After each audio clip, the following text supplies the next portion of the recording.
సంక్షేమ కార్యక్రమాలు దేశంలో ఎక్కడా ఇవ్వని విధంగా ఇచ్చే బాధ్యత నాది. మీ అందరు చూడండి, ఈ రోజు 4,000, 6,000, 10,000, 15,000 రూపాయలు పింఛనిచ్చే ఏకైక ప్రభుత్వం భారతదేశంలో ఎన్డీఏ ప్రభుత్వం.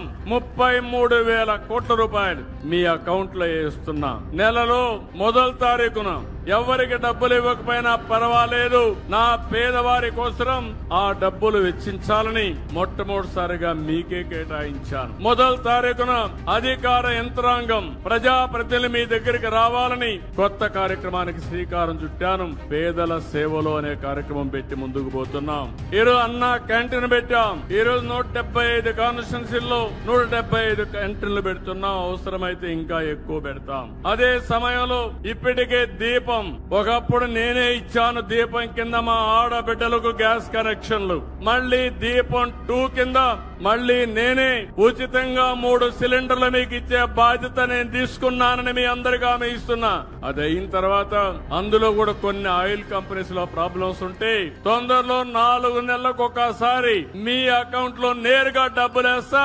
మీరు ఇష్టమైన సమయంలో మీరు తీసుకునే పరిస్థితి వస్తుందని చెప్పి కూడా నేను మీకు తెలియజేస్తున్నా.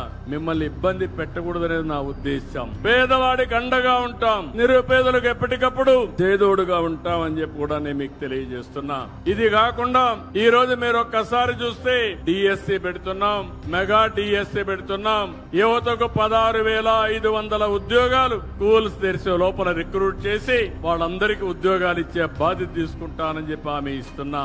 ఇవి కాకుండా ఎంతమంది పిల్లలుంటే అంతమంది పిల్లలకి తల్లికి వందనం కింద డబ్బులు ఇచ్చే కార్యక్రమానికి శ్రీకారం చుడతాం. స్కూల్స్ తెరిచే లోపల ఇస్తాం. నేను ఒకే మాట చెప్పాను, నాకు ఎన్ని కష్టాలైనా ఉండొచ్చు గాని నా ప్రజలకు మాత్రం ఎలాంటి కష్టాలు రాకుండా చూసే బాధ్యత, సంక్షేమాన్ని అభివృద్ధి ఇచ్చే బాధ్యత ఈ ప్రభుత్వం తీసుకుంటుంది.